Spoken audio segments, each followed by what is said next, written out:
Sonia, it's so great to Hi. see you. So let's start. You have 5 minutes to shop at Target. Which section or sections of the store would you go to in just your 5 minutes? Oh, I'm definitely heading to the beauty department and I am grabbing all my hair supplies, my leave-in conditioners, all the good stuff to keep my hair and my curls nice and hydrated. If I still have time, I'm gonna run and get some underwear because five Can we ever have enough you underwear? cannot. I love it. I love it. I love it. I love it. So I know you and I already love you, but the motherly listeners don't know you. So, can you tell us how you were raised, about your upbringing, and how it influenced your identity and your outlook on life? Yeah, I love that question. Thank you. I talk about culture, race, identity. I've been doing that since I was very young, and that's because of my father's African American, my mother is Mexican American. I'm a proud military brat who was born on the island of Puerto Rico. And then my family was stationed on the island of Oahu in Hawaii. And so I felt like I was always kind of talking about who are you? What are you? Those were always kind of the questions that I received, even starting as a young, very young person who was grappling with those kind of, asking myself these kind of existential questions of who I am and what it means to kind of straddle both worlds and really embracing both, parts of who I am in a true way that was authentic to who I am. Fast forward, I marry my husband who is Korean American, and we start having these little mixies, and they're now all parts of who we are. So, when someone asks you, what are you, or where are you from, how do you answer that? And they ask all the time. I think as a society, we kind of just look at folks and really want to put them into a box. Like, I need to make sense to others, and I think that's kind of how folks look at me. And growing up, I felt not Mexican enough, not Black enough, and always got the question, "What are you?" That was the first question I'd say. "Oh, well, I'm Black and Mexican." And then they'd say, "Oh, so you're Puerto Rican." And I'm like, how does blue and, they wanted like this blue and yellow make green. But then I would confuse them because then it would be like, wait, but I was born in Puerto Rico. And they're like, oh, yeah, yeah. But I was like, no, I am Mexican and Black. I'm mixed. I'm this. So it was really a challenge because, again, it's what the world, how they see you, and you almost have to convince them so that you make sense to them. So I think growing up, it was really a challenge to get folks to get me, and then that kind of brought in, questions about who I am as well. So you talk about teenage angst. That was that coupled with, trying to navigate a world that didn't always understand who I was. It sounds frustrating for people to constantly want to categorize you, but it's like you said, it's so embedded into how we interact with each other that we want to put people into like these binders or folders. But when we encounter people like yourself, like your beautiful family, you can fit in multiple folders and multiple categories, and that's what's beautiful about it. Absolutely. And then that's what like I said, I've been talking about this for so long, and I think it's also part of, my experience that is now brought me to a place where I'm constantly talking about just loving and yourself and all that make up who you are, and really understanding your history and your ancestors and your heritage and the culture and the, everything that kind of goes up to that. So when we talk about raising my children, who now have the added piece of being Korean on top of it all, I'm really trying to impart in them, the strength and the power and the beauty that makes up all who they are. So it's really about teaching and education and bringing in things into the home that reflect our multicultural reality. Well, you talk about pouring into your kids and giving them that confidence. How did your parents raise you in living in different countries, living in different states, and being multiracial? So what did they do to boost your confidence as a child? It was definitely a trial and error.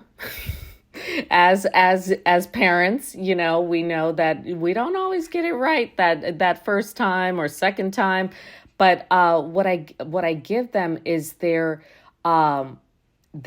tried their best with what they had. My mother could only give me, what she had, from her Mexican upbringing. So there was, we lived with my grandparents, my Mexican grandparents.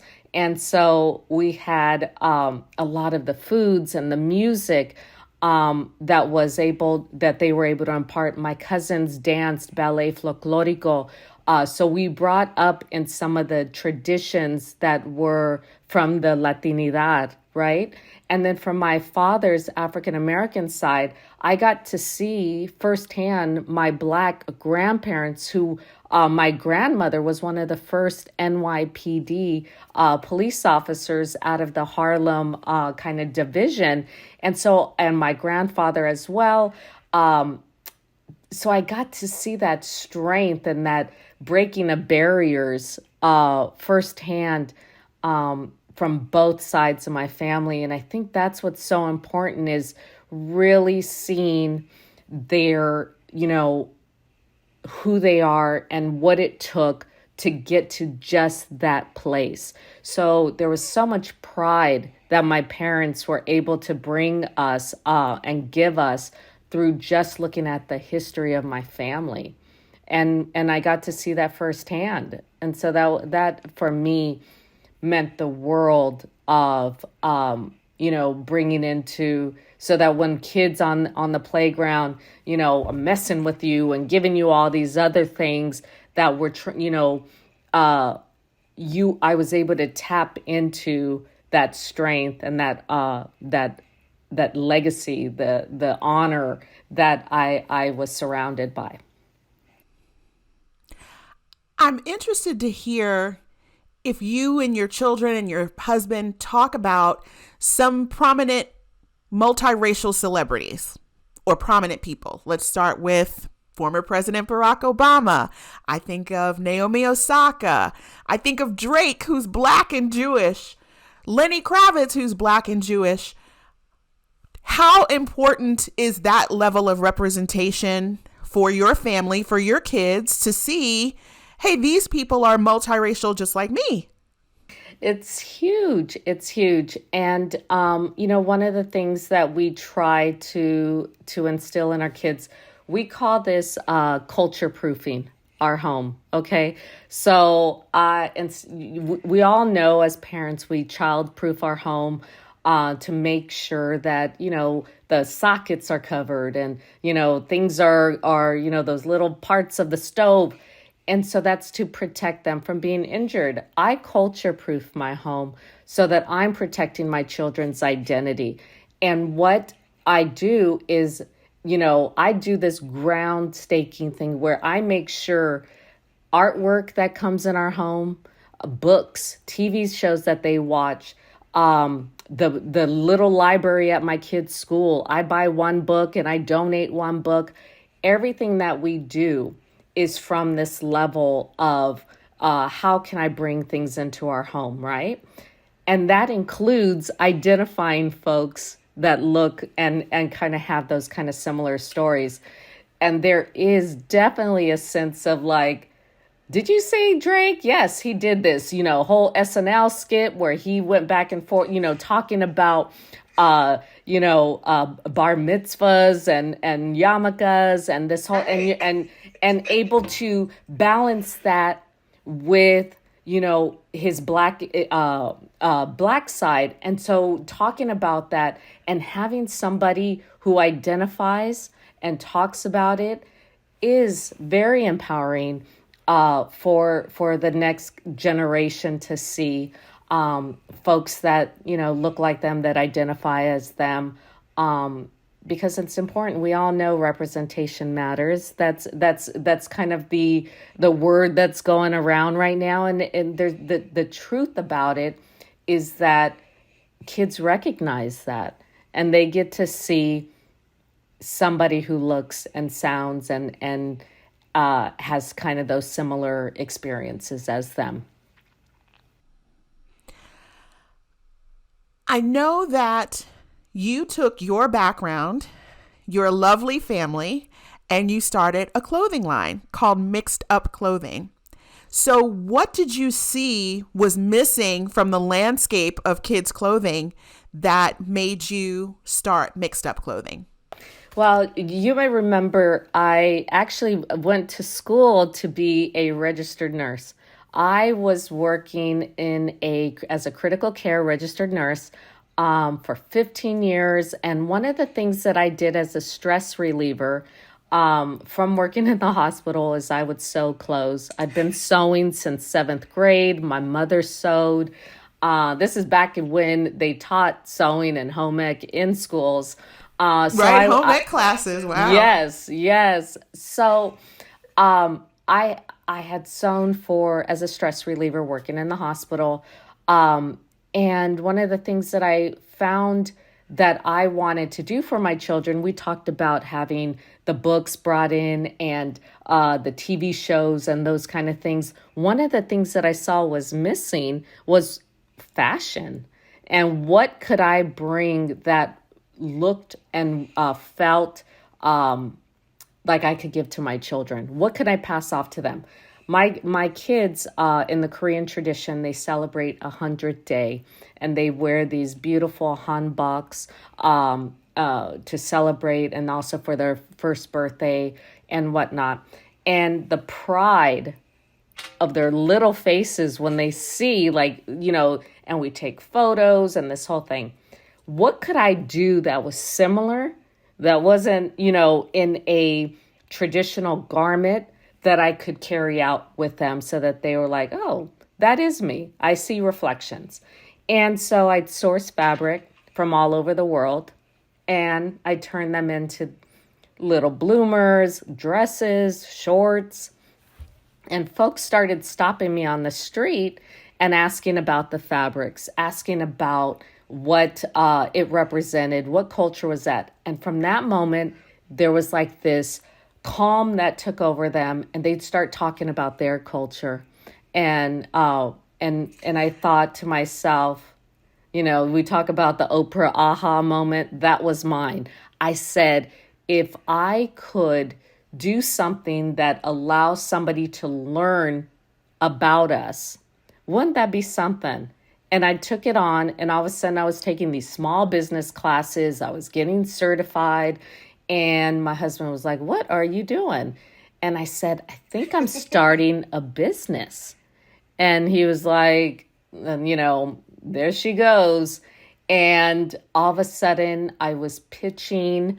A year after starting the business, I was on the Today Show talking about Mama 4 starts clothing line to celebrate culture and diversity. And I was like, this is something. And so I started pitching big retailers and getting a lot of no's.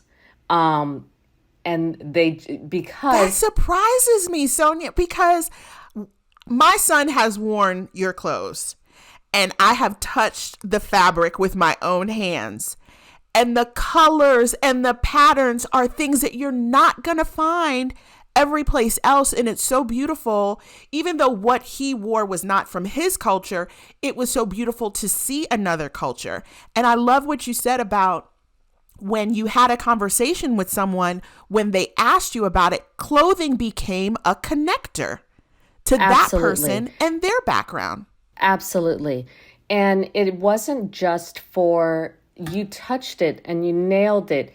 It is really allowing yourself to be open to understanding someone else's point of view, someone else's culture in this way that you are learning about the culture and the foods and the iconic pieces that are kind of represented on the fabric. Who's the artisan behind the fabric? All of that, that's beautiful. And so what it told me, and the challenge and the pushback that I received was, and it is still a challenge, because those that are touching and feeling your product may not look like you. So you have this. If we're being real, and I do everything, and I try to be as real with folks that can hear me, that the challenge is having folks, you got to really push to them and say why your stuff is going to sell, why it is so important for those kind of messages and representation, because the gatekeepers, the buyers, they may not understand, they may not look like you, they may not believe that we need these kind of products. So whereas other folks may be able to go in and just be like, look how cute my little, bloom, something is. I had to give data from the U.S. Census. I had to give data from, Pew Research that shows that multicultural folks are one of the biggest buyers, and they have trillions in buying and spending power. And so if you bring this product in, they will come. And so it wasn't until I was able to break through that part that folks were like, okay, let's give her a shot. And so we landed in our first major retailer, and here we go. Let's. That's beautiful. Now, Sonia, you said in a previous interview that your whole family is involved in mixed up clothing. So how are your children helping in the business? I think they're your models, at least. What else do they do when it comes to your business? They are, so I have 4 children. So my oldest, the 2 older ones, they help with, they can drive. So they're the ones who kind of ship and do all, it is a family affair, from giving tons of opinions and no, let's do this, to naming the clothes.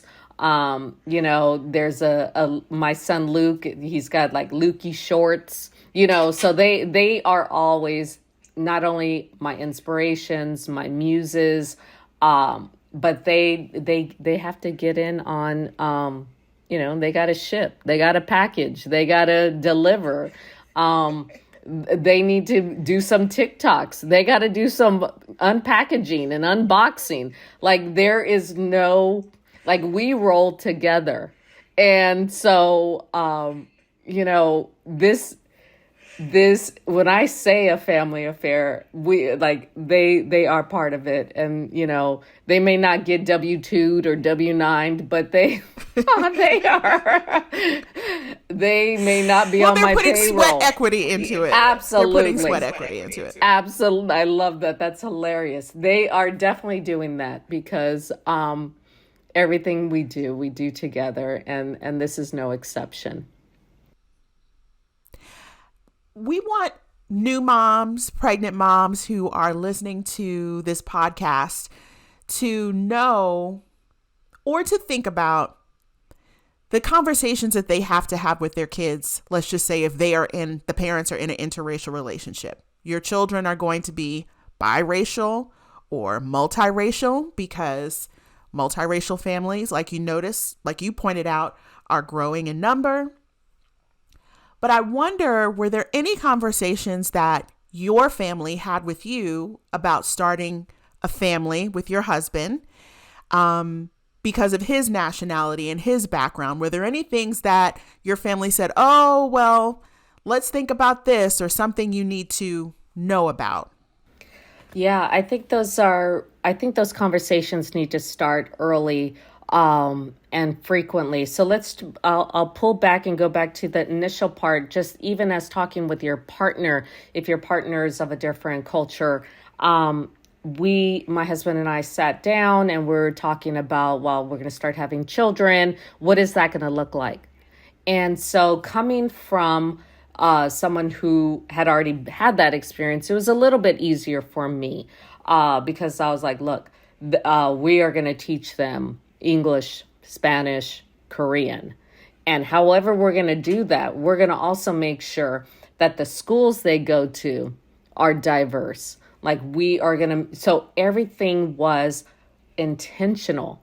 Like you sit down as a business person and you create this business plan for your business, right? And you talk about your mission, your pillars, your vision.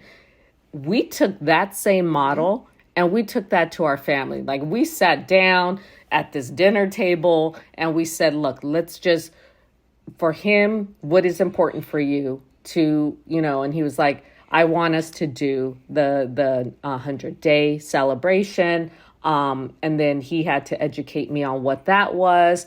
And then I said, I want, the language part, because one of the things that I was challenged with was they came back with, well, if you are this, then how come you don't speak this or as well? So language had a lot to do with how I fit in and how others accepted me. So one of the things that I knew going in was I wanted the kids to hear Spanish and Korean.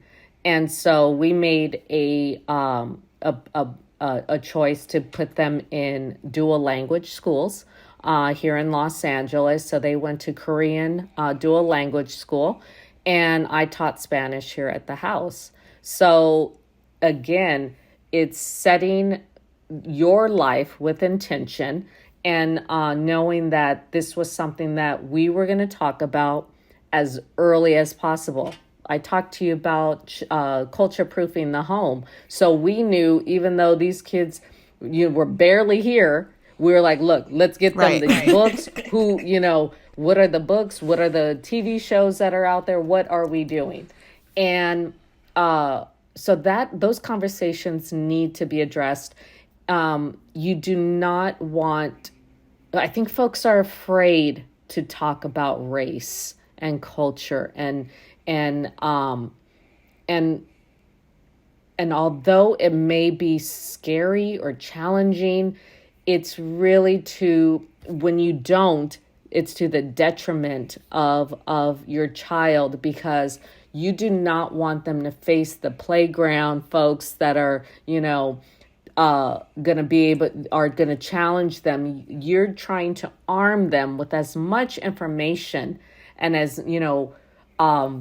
and we talking about our history and showing them museums that are dedicated, to African American culture, Mexican American culture, in my case, and also Asian culture. You want to give them as much power to be able to face the world.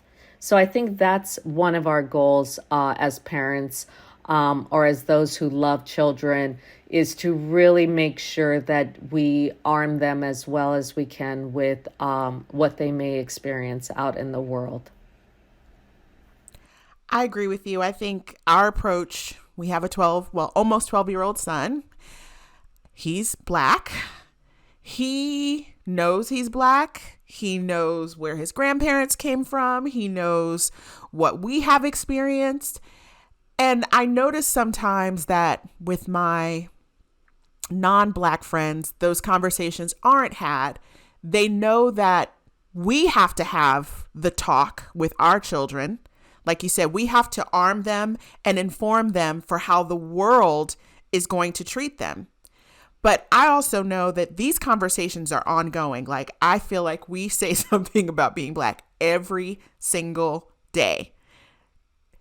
And not in a negative way either. I don't want people to think that it's about struggle or stress. It can be about, for us, the reason we eat rice is because we are Gullah Geechee.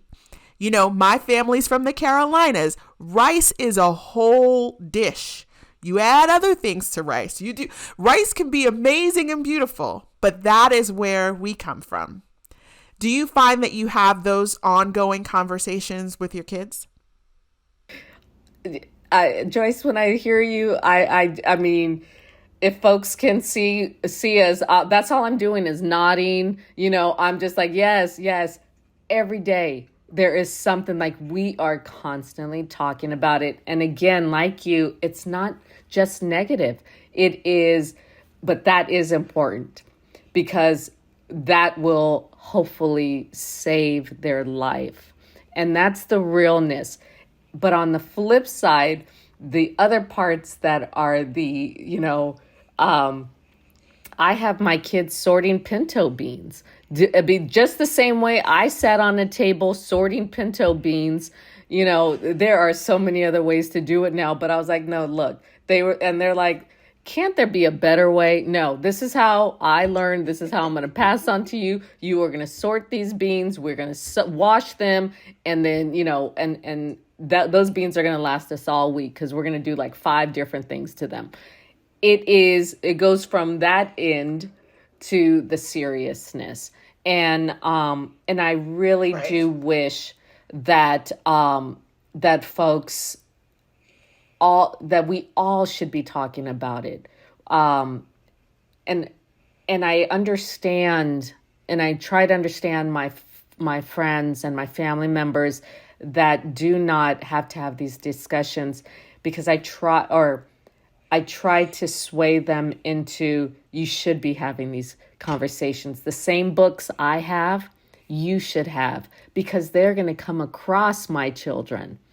And so when I say that I take a book and I put it in my kids' library, it's so that this child, their friend, someone else has the opportunity to see what we may, have, a character that looks like us.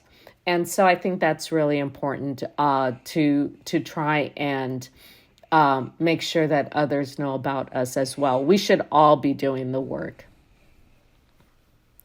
Since you have older kids and younger kids, I'm interested to hear how you approached, I would say, the last 2 years that this country has been going through with racial reckoning and even, hate crimes against Asian Americans that are on the rise. And your beautiful family has all of these layers and intricacies in that. So how do you have those sort of conversations with your kids of various ages?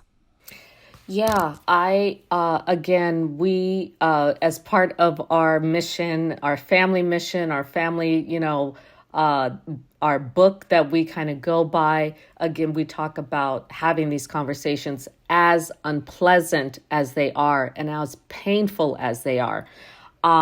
Knowing, I think step one, I need to know my children, right? And how they receive information. My kids, one of them wants to know every single thing. Like, he wants you to take him through history, through seeing images. So it's age appropriate first.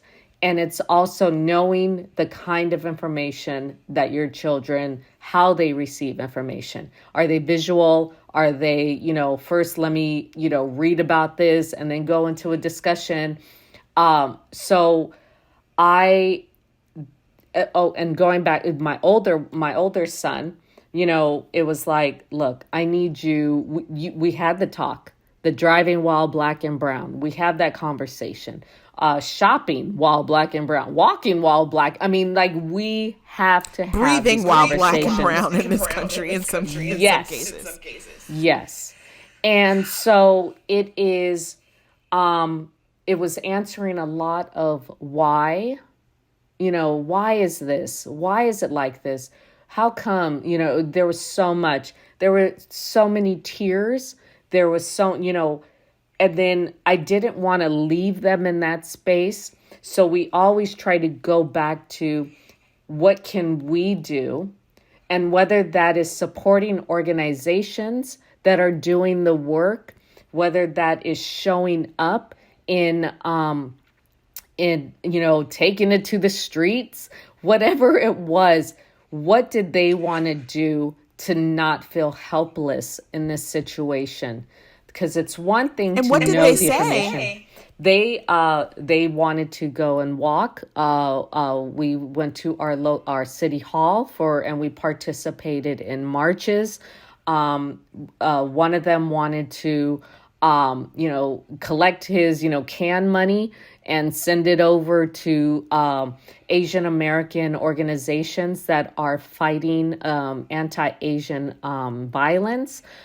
So we are definitely, one of my proudest mom moments was knowing that these kids have been listening and were teaching me some of the stuff. We think that, TikTok and all those other things are just about, latest hair stuff or latest makeup tips. No, they are really getting into it. And there's some really great activism work that is happening. So they were like, did you know? And I was like, tell me about it. And they wanted to just talk about it. When you don't talk to my children, and I feel like that goes with, you're telling them something is wrong and they are left to their own devices in trying to navigate and figure out the world when they're just not ready. So we have to be the ones to bring up those subjects because they probably saw it. They probably read about it and they may not have the language, but they are feeling something. And so my whole thing is I don't avoid anything. I really just try and talk about things. Mind you, we are not living in a doom and gloom. I'm not underneath, sitting under a rock, right.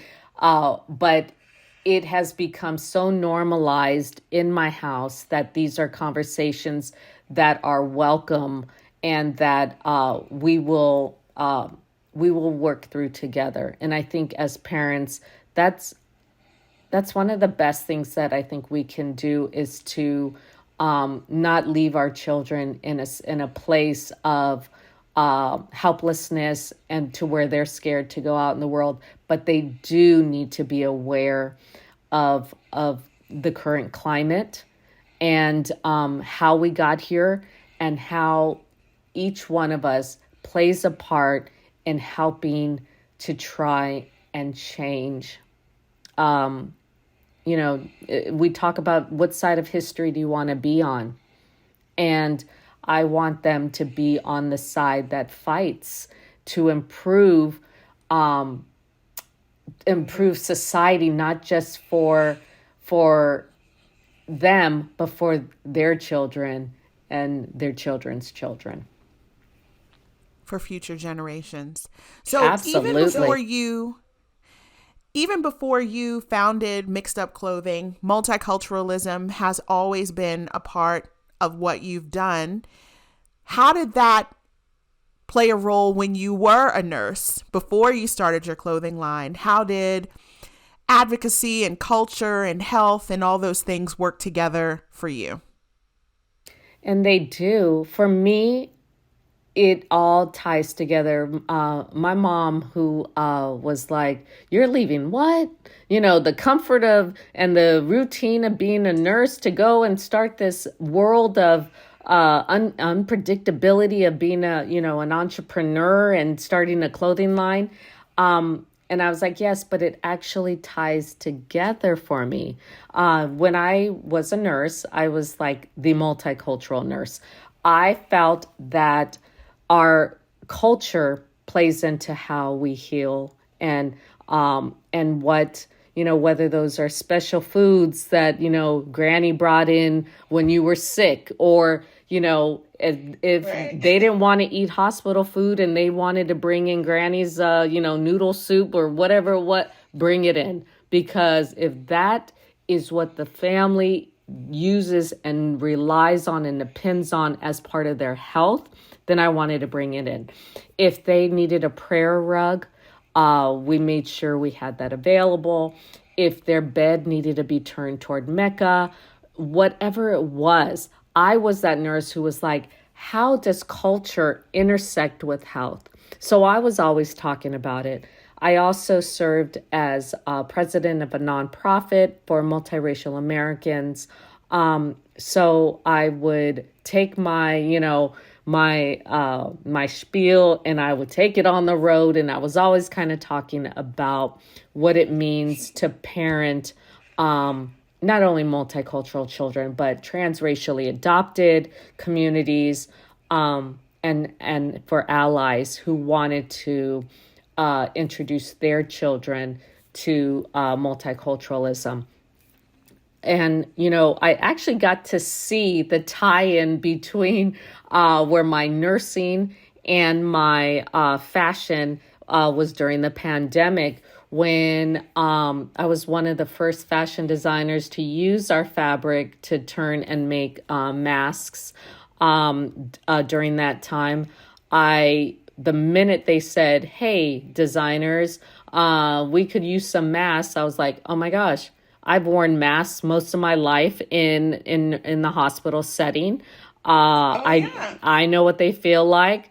I had a prototype within like 5 hours of the call from our public officials.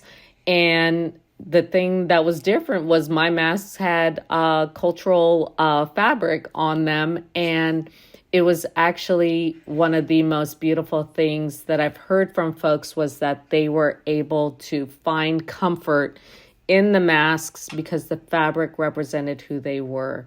And we draw on our strength from our culture. And so that was really nice, where I was able to meld both of my skill sets together. So what is next for Mixed Up Clothing?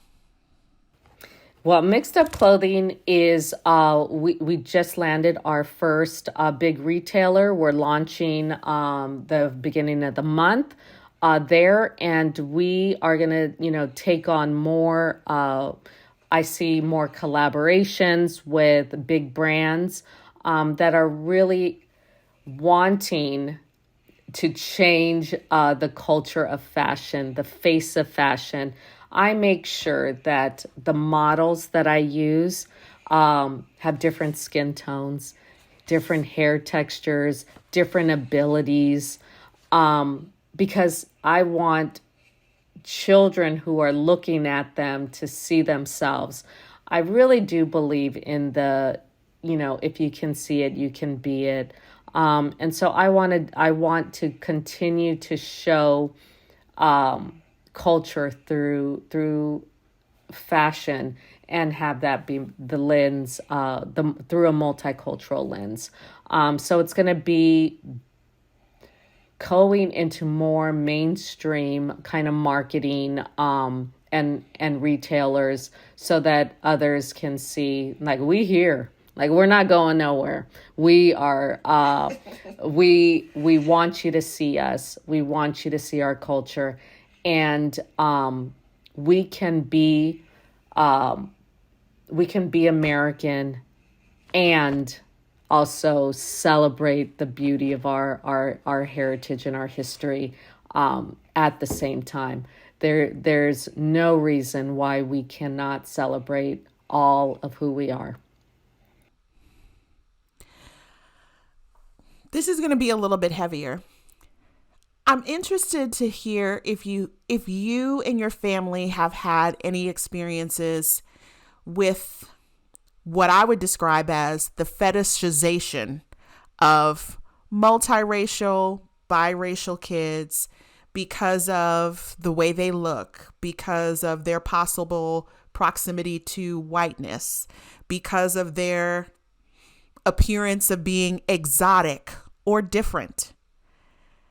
Have you had that experience, and how have you handled it? Yeah, no, I have not had too much of that, but we definitely talk about proximity to whiteness, and and again, you hit it. It is heavy, right? You have to be able to say, I'm more palatable at times because of my proximity to whiteness, and a there is there that is still happening in the world. So even for myself, I have to see that and acknowledge that and understand that I may need to step aside and allow my darker hued my folks to get into the space. I know when I need to take a step back. I know when I need to continue to amplify. I know when I need to I just want to celebrate it. But I know that it is definitely a real thing, and I cannot take that personally. I have to know that that is the realness, and that is part of the discussions that we have, that I talk to my children about, and get them to try and identify when those things are happening and when to let other voices be heard. And that takes a lot. It takes a lot. It takes, so when do I get to have a chance, or when do I get to, well, you can do it in other ways. You are there to champion those that do not always have the space and the opportunities, and that's your role as well. So thank you for even touching on that. I think that is so important, because, and we need to talk more about proximity to whiteness. There is definitely a sense of colorism, even within ourselves.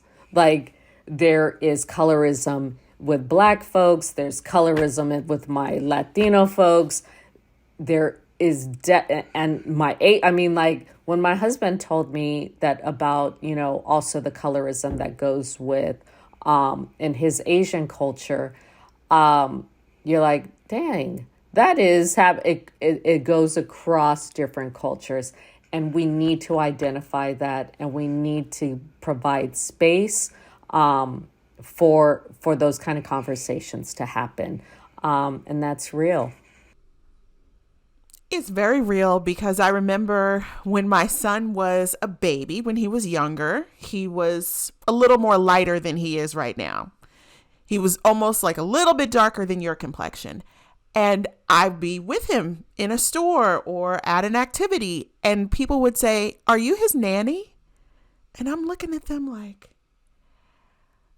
A, what gives you the right to ask that?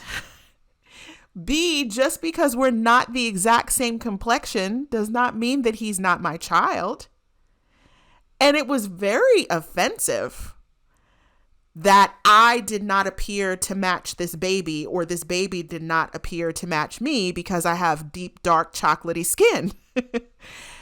And I have friends who have multiracial kids or have had transracial adoptions, and the questions that people ask them are mind-boggling. How do you handle those questions from the public? Well, I definitely have been the nanny way more than I, would have thought. So there's the part of me that is like, how dare you? One, if I was being real, like, how did you just wrap your mouth to ask those kind of questions. Like there's the part that's the, let me take off my earrings, those kind of things, because we're about to fight, because those are my children. But then there's the other part where I'm like, okay, is this your teachable moment? And there are times when I'm just not ready to teach. And so it's painful. And I think if folks understood the power of their words and what that means to the recipient listening, I think we would get to a better place. And I think that's why conversations like this are so important, because we need to know how to talk to one another, because that may hurt somebody. And I remember an instance where it was like multicultural day at my kids' school, and the teacher was like, well, what are you guys bringing? And my daughter was like, well, I'm going to bring in something from this culture and this culture and this culture. And she was like, well, pick one. And my daughter was like, came home boo-hooing, like, what do I pick? What do I pick, Mom? And I'm like, I know the feeling of having somebody put you in this box, because the school forms have not changed. Many forms have not changed to where it still says pick one. So if you went back and you looked through Sonia's school, it would be like one day she was Black. The next day she had I was like, ooh, I feel bad. I didn't mark my mom. So today I'm going to check off Mexican. But forms are getting better, but we have more work to do. And I cannot believe seeing my children's forms and seeing the kind of activities that are still happening in school that does not recognize not just the multiracial community, but other communities and other cultures. Like if there was just this open space for us to have these dialogues, for us to bring in, those are some of the things that we're still finding that need work. So my daughter ended up bringing foods from every culture, because I had a little sidebar with teacher and said, she will be bringing in all this because she comes with all this. And others need to see that there are children who do come and look like this. And so those are just kind of conversations that we have to continue to have. Each school year, I write a little letter that says, I may not look like my children, but I will be there to pick them up. If I can help you in having discussions around the multiracial experience, and that parents and families come in all different shapes, sizes, colors, tones, hair, all of that, then that's what needs to be done. I'm here to be a resource. I'm not telling you how to do your job, but I am telling you that we need to look beyond, what you think, or what, maybe a generalized view of what families look like, because sometimes grandparents are raising children. There's transracially adoptions. That's true. There's just so many, same-sex parents. There's so many different ways that we can be a family. Non-binary parents, all sorts of things. Right. Families look All so sorts. many different Yes. ways. And I think that I think these families have always been there. These people that you may not know individually have always been there, but they may have only been their true selves at home. They may not have been their true selves when they showed up to pick up their kids, or when they went to work, or when they did a lot of public facing things. And now everyone, we hope, gets to be all the many beautiful layers of who they are.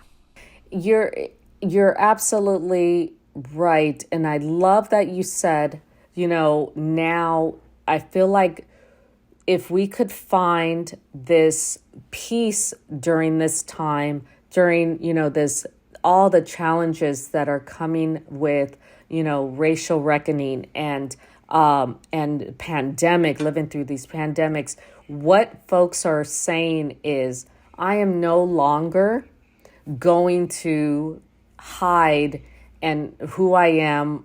I'm going to live out loud. I'm going to bring my authentic self. And, whether that was doing Zooms, nursing while, on a business meeting or whatever it is, like they are saying, I've hid for too long. I've hid who I was. And now I'm just going to bring, who we are to the plate and to the table. And folks are going to have to just really deal with it. And there's nothing wrong with that. Nothing. Mm-mm. Sonia, thank you for all of the work that you do. I love how your clothing creates conversation, which can lead to understanding in some way. I don't think we're ever going to be in someone's shoes, but if we can understand, that's the beginning. Absolutely. I thank you for opening up conversations where I'm allowed to bring in my authentic self and share who I am. There's so much work to be done, and I'm thankful to just be, doing my part. I love that you are able to take your talents and, doing the podcasts and the interviews and bringing voices like mine to the table. And for that, I'm extremely thankful for the opportunity, knowing that we can just talk. Folks just want to talk about who they are and where they come from. And there's so much beauty in that if we just take the time to listen. And so I appreciate this platform. We are so happy to have you.